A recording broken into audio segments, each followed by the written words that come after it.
Please subscribe Vishwas Easy Learning channel and press bell icon to never miss the latest video of this channel. Thank you. Once again in Vishwas Easy Learning, we have learned the transformation of sentence with 3 videos. In first videos, we have learned some rules from changing negative to affirmative. In second video also, we have learned how affirmative sentence can be changed by negative sentence. Then and third in third video also we have learned how with the help of rule we have changed negative sentence into affirmative in very easy and simple technique. Now in this period we are going to change affirmative sentence into negative, means opposite of that videos. Okay, and it is also very easy and simple technique to change from affirmative sentence to negative sentence. आजच्या तासिकेमध्ये आपण होकारार्थी वाक्याचं नकारार्थी वाक्य बनवणार आहोत. सुरुवातीच्या 3 व्हिडिओमध्ये आपण काय केलं होतं की नकारार्थी वाक्याचा नॉट काढून त्याला होकारार्थी कशा पद्धतीनं करायचं ते आपण शिकलो. आता त्याच विरुद्ध दिशेनं आपण त्याची विरुद्ध बाजू आपण आजच्या व्हिडिओमध्ये बघणार आहोत. ते म्हणजे होकारार्थीचं नकारार्थी करणं, म्हणजे नॉट टाकणं त्या वाक्यामध्ये जे वाक्य होकारार्थी दिलेले.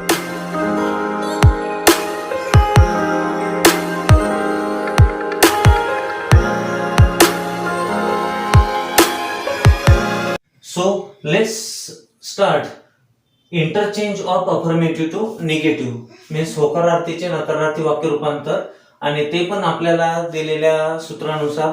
आपला निगेटिव्ह टू अफर्मेटिव्हचं सूत्र होतं show, SHOW, subject, helping verb and opposite words.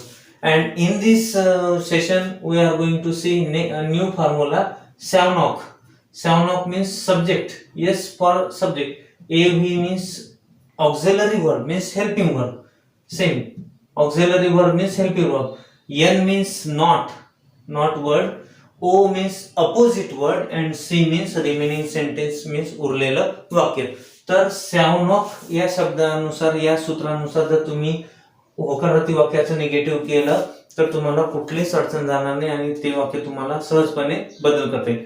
तर बघूया आपण की जेव्हा आपण उदाहरण घेऊ तेव्हा आपल्याला कळून येईल की कशा पद्धतीनं होकारार्थीचं नकारार्थी करायचं. तर आपल्याला एक गोष्ट विशेष लक्षात ठेवायची, ते म्हणजे होकारार्थीचं नकारार्थी करते वेळी किंवा नकारार्थी वाक्याचं होकारार्थी करते वेळी त्या वाक्याचा मूळ अर्थ बदलला नाही पाहिजे. त्या वाक्याच्या मूळ अर्थाला कुठलीही हानी किंवा बाधा पोहोचली नाही पाहिजे. हे आपल्याला काळजी घेणं तेवढंच महत्वाचं आहे. म्हणजे जे वाक्य तुम्हाला अफर्मेटिव्ह मध्ये दिलेलं असेल, होकारार्थी रूपात दिलेलं असेल, त्याचा अर्थ जो होईल तोच नकारार्थी वाक्यामध्ये देखील झाला पाहिजे. ओके, तर बघूया. So first example in affirmative sentences, he is a very rich man in this village. Try to understand the meaning of this sentence. या वाक्याचा अर्थ असा होतो की हा या गावातील सर्वात श्रीमंत व्यक्ती आहे. सर्वात श्रीमंत व्यक्ती आहे म्हणजेच कसा नाही, गरीब नाही. तर आपल्याला वाक्याचं म्हणजे रूपांतरण करण्याच्या आधी तुम्ही मराठीतूनच जर वाक्य त्याचा मनामध्ये बदल करून घेतला तर तुम्हाला त्याच्यानुसार बरोबर लिहिता येईल. म्हणजे या वाक्याचा अर्थ आहे, ही is a very rich man in this village. हा या गावातील सर्वात श्रीमंत किंवा ह्या खेड्यातील सर्वात श्रीमंत व्यक्ती आहे. म्हणजेच कसा नाही, निगेटिव्ह आला कसं होईल मग, कसा नाही, गरीब नाही. तर त्याच वाक्याला आपण कन्वर्ट करूया कशामध्ये, निगेटिव्ह मध्ये. तर बघा विद्यार्थी मित्रांनो की he is very rich man in this village. तर आपलं सूत्र आहे यस म्हणजे subject, he is. Okay, a very rich man, a घेतलं, व्हेरी घेतलं, रिच च्या ऐवजी काय घेतलं, काय पाहिजे आपल्याला, रिच च्या ऐवजी पाहिजे पुअर. एक राहिलं आपलं, काय राहिलं लक्षात ठेवा की ही इज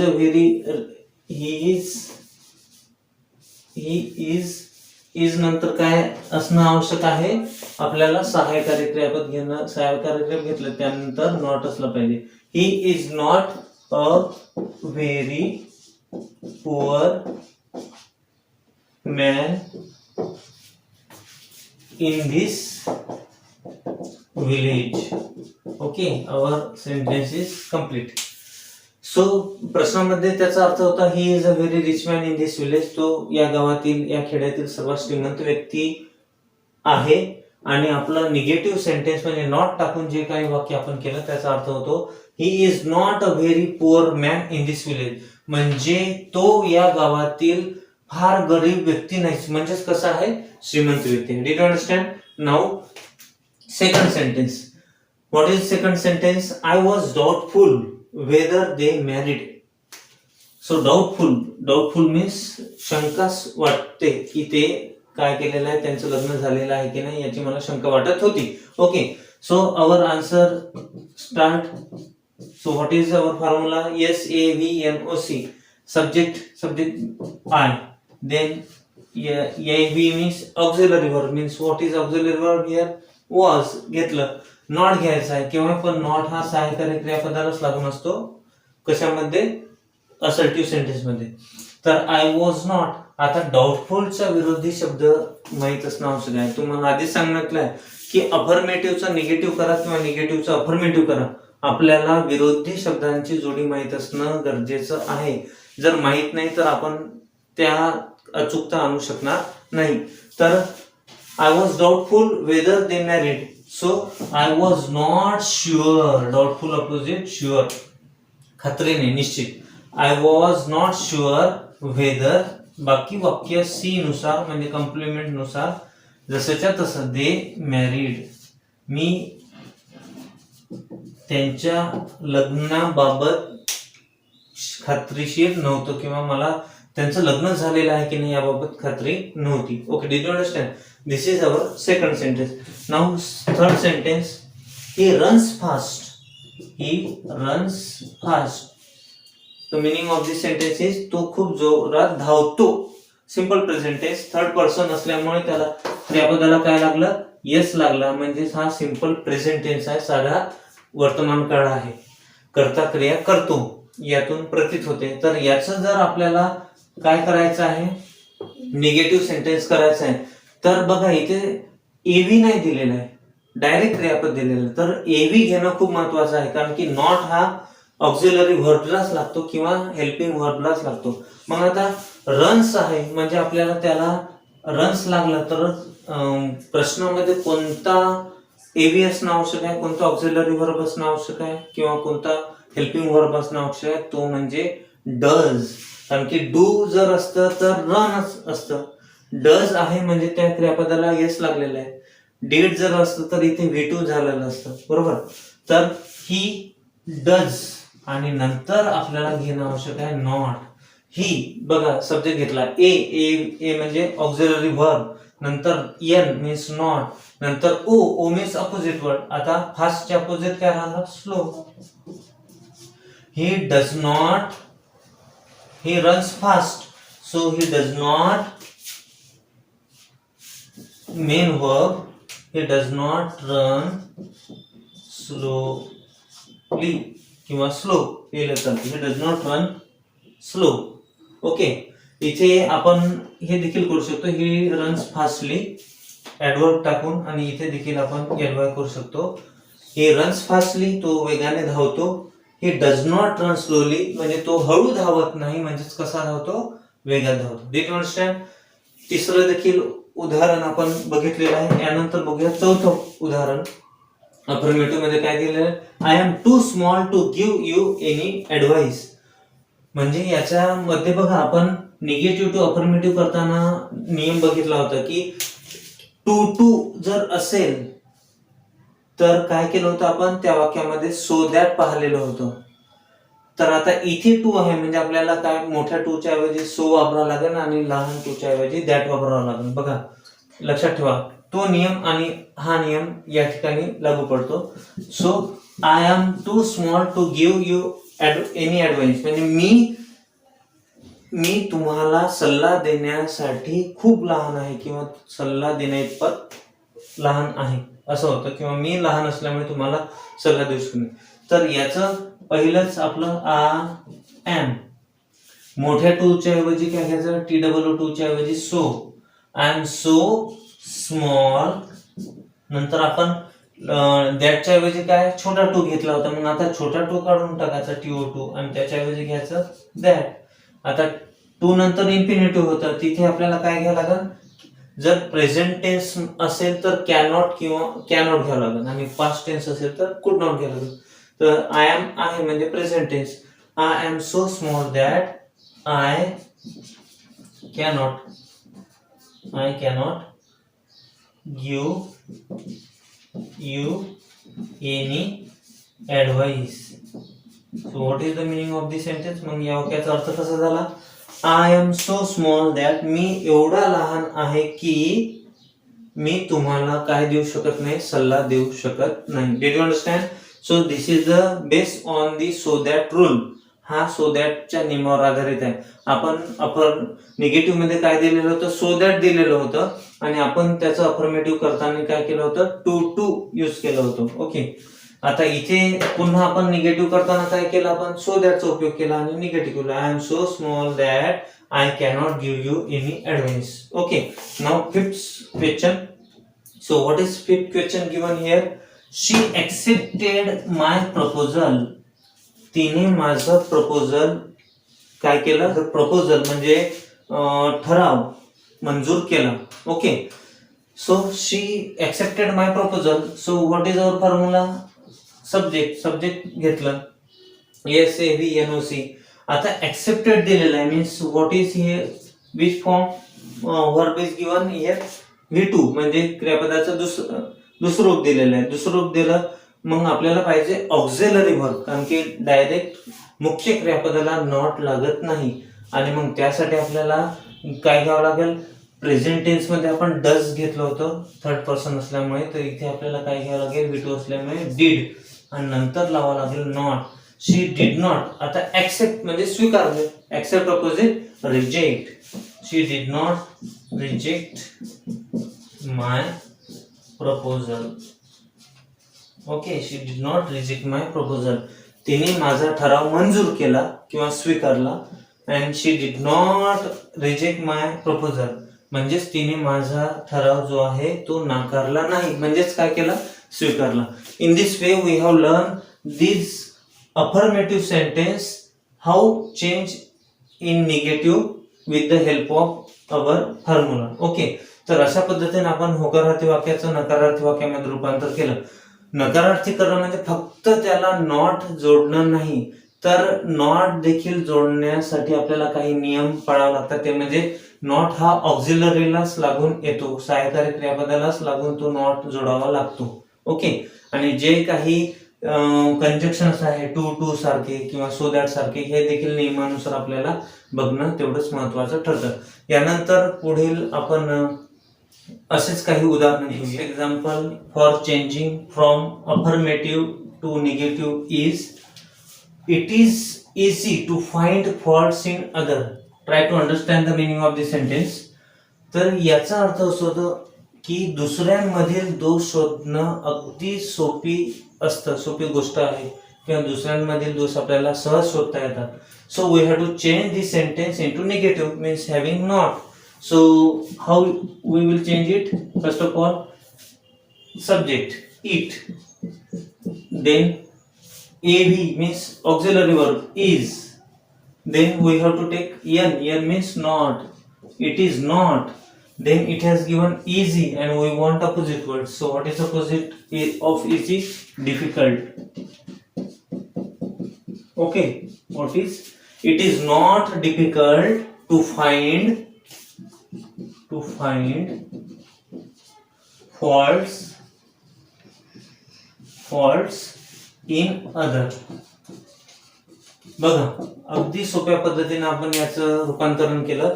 प्रश्न दिला होता की दुसऱ्यांमधील दोष शोधणं अगदी सहज आहे, म्हणजेच याचं निगेटिव्ह जेव्हा आपल्याला करायचं ठरलं तेव्हा आपलं उत्तर झालं it is not difficult to find faults in other. म्हणजे दुसऱ्यामधील दोष शोधणं काही कठीण काम नाही, म्हणजेच कसं सोपं काम आहे. Okay, now second example. Everybody will admit that English is an international language. First of all try to understand the meaning of this sentence.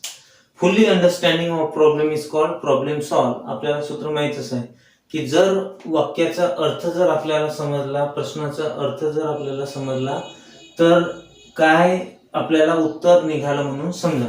Everybody will admit that English is an international language. प्रत्येकालाच माहित आहे की इंग्रजी ही आंतरराष्ट्रीय भाषा आहे. प्रत्येक मान्य करतो की इंग्रजी ही आंतरराष्ट्रीय भाषा आहे. मग आपल्याला माहित आहे की जर आपल्याला याला नकारार्थी बनवायचं आहे म्हणजेच काय होणार, म्हणजेच कोणीही काय करू शकत नाही, नाकारू शकत नाही की इंग्रजी ही आंतरराष्ट्रीय भाषा आहे, म्हणजे प्रत्येकालाच मान्यच आहे. So how we will change nobody. एव्हरीबडीच्या ऐवजी काय घ्यावं लागणार आपल्याला, नोबडी. Nobody will. नंतर आपल्याला माहित आहे नोबडी, एव्हरीबडी म्हणजे प्रत्येक जण, आणि नोबडी म्हणजे कोणीही नाही, म्हणजे नोबडी मध्येच नॉट आलेला आहे. म्हणजे तुम्हाला विल नंतर नॉट घेण्याची गरज नाही, कारण की नोबडी मीन्स कोणीही नाही आणि एव्हरीबडी म्हणजे प्रत्येक जण. So nobody will. ऍडमिटच्या अपोजिट काय घ्यावं लागेल आपल्याला, डिनाय. डिनाय मीन्स नाकारणे. That English is an international national language. त्या ठिकाणी इंटरनॅशनलचं स्पेलिंग राहून गेलं होतं, इंटरनॅशनल लँग्वेज. प्रश्नाचा अर्थ असा होतो की कोणीही काय होणार, काय म्हणजे प्रत्येक जण मान्य करेल की इंग्रजी ही एक आंतरराष्ट्रीय भाषा आहे. म्हणजेच आपण म्हटलं यामध्ये की म्हणजे नोबडी, कोणीही असा नाही जो इंग्रजी ही आंतरराष्ट्रीय भाषा नाही असं म्हणेल. म्हणजे प्रत्येक जण मान्य करतो की इंग्रजी ही आंतरराष्ट्रीय भाषा आहे. Okay, did you understand? Now check again. Nobody means negative, having negative. Will, deny means admit means मान्य करणे, डिनाय मीन्स नाकारणे. That English is an international language. Okay, now next sentence is our national leader started the movement as well as brought many changes. आपल्या राष्ट्रीय पुढाऱ्यांनी, national leaders means आमच्या राष्ट्रीय पुढाऱ्यांनी, आपल्या राष्ट्रीय नेत्यांनी काय केली, चळवळ उभी केली, मुवमेंट उभी केली. सोबतच ऍज वेल ऍज, सोबतच ब्रॉट मेनी चेंजेस, सोबतच त्यांनी बऱ्याच सुधारणा घडवून आणल्या. तर हेच आपल्याला माहित आहे की आपण निगेटिव्हचं अफर्मेटिव्ह करताना आपण जे 9 नियम बघितले होते त्यातला एक नियम होता की नॉट ओनली बट ऑल्सोचा. त्या नॉट ओनली बट ऑल्सोला हा नियम लागू पडतो ऍज वेल ऍजचा, कारण की आपण नॉट ओनली काढून काय टाकलं होतं, ऍज वेल ऍज टाकलं होतं. मग आपल्याला काय घ्यावं लागेल याच्याऐवजी, नॉट ओनली बट ऑल्सो. मग our national leaders not only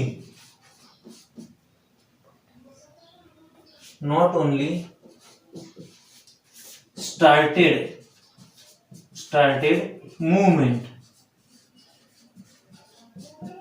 आणि as well याच्याऐवजी but also brought many changes.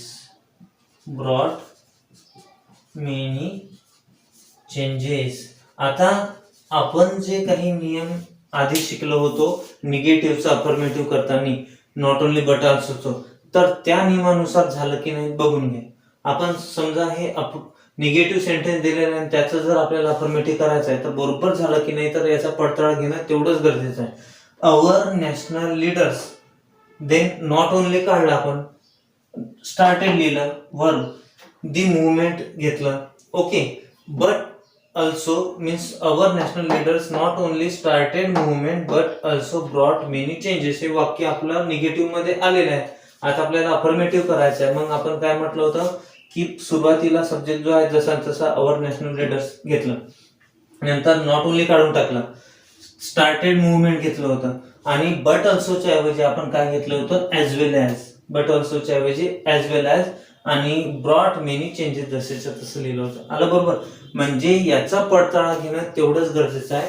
होकारार्थीचं जेव्हा आपण नकारार्थी करतो आणि नकारार्थी केल्यानंतर तेच वाक्य आपण पुन्हा होकारार्थीमध्ये जेव्हा आपण रूपांतरित करतो, तेव्हा ते जर दोन्ही बरोबर आले, मिळते जुळते झाले, तर आपलं वाक्य अचूक आहे आणि गुण मिळणार आहे असं निश्चितच समजायचं. ठीक आहे. आता आपण बघूया 9 जसे नियम आपण निगेटिव्ह टू अफर्मेटिव्ह बघितले होते, तशाच पद्धतीने आपण 9 उदाहरणाद्वारे देखील या नियमांची पुनरावृत्ती केली आणि ते वाक्य आपण बरोबर निगेटिव्ह टू अफर्मेटिव्ह करून पाहिले आणि अफर्मेटिव्ह टू निगेटिव्ह देखील करून पाहिलेले आहे.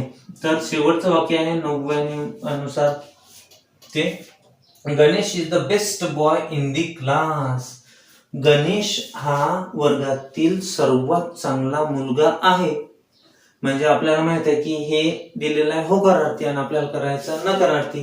आणि आपण मागितलं होतं की जेव्हा डिग्री मध्ये जर वाक्य दिलेलं असेल तर त्याचं आपल्याला पॉझिटिव्ह करायचं आहे किंवा कंपॅरेटिव्ह करायचं आहे. तर जर सुपरलेटिव्ह दिली असेल तर त्याचं डायरेक्ट पॉझिटिव्ह वाक्य करायचं. इज द बेस्ट बॉय म्हणजे सुपरलेटिव्ह दिलेलं आहे, बेस्ट. हा, तर याचा आपल्याला निगेटिव्ह करताना काय आपल्याला वापरावं लागेल, no other. No other boy is as good as, no other boy is as good as Ganesh in the class. Okay. बघा, आपण वाक्याचा अर्थ होता Ganesh is the best boy in the class. Ganesh हा वर्गातील सर्वोत्तम किंवा सर्वात चांगला मुलगा आहे. म्हणजेच आपण त्याचं नकारार्थी असं केलं, no other boy is as good as Ganesh in the class. म्हणजे गणेश एवढा वर्गामध्ये कुठलाच चांगला मुलगा नाही. म्हणजेच कोण आहे, गणेश आहे. Did you understand? 9 जे नियम होते आपले अफर्मेटिव्ह टू निगेटिव्हचे आणि निगेटिव्ह टू अफर्मेटिव्हचे, त्यानुसार आपण 9ही प्रकारचे वाक्य या ठिकाणी आपण रूपांतरित केलेले आहे. आणि हे वाक्य तुम्हाला चांगल्या पद्धतीने समजले अशी मला निश्चित खात्री आहे. आणि तुम्हाला या affirmative sentence to negative sentence साठी अधिक सरावासाठी आम्ही डिस्क्रिप्शन बॉक्समध्ये आहे ती लिंक उघडा आणि त्याच्यामध्ये जे काही प्रश्न दिलेले प्रयत्न करा आणि पूर्णतः या व्याकरणाच्या या पाठ्यभागावर प्रभुत्व मिळवण्याचा प्रयत्न करा. म्हणजे तुम्ही कधीही भविष्यात या पद्धतीचं व्याकरण विसरणार नाही. ठीक आहे. तर आपण भेटूया पुढल्या तासिकेमध्ये एक नव्या विषयासह नवीन वाक्य रूपांतरणाच्या सोबत. Thanks for watching this video up to the end. So share this video to your friends.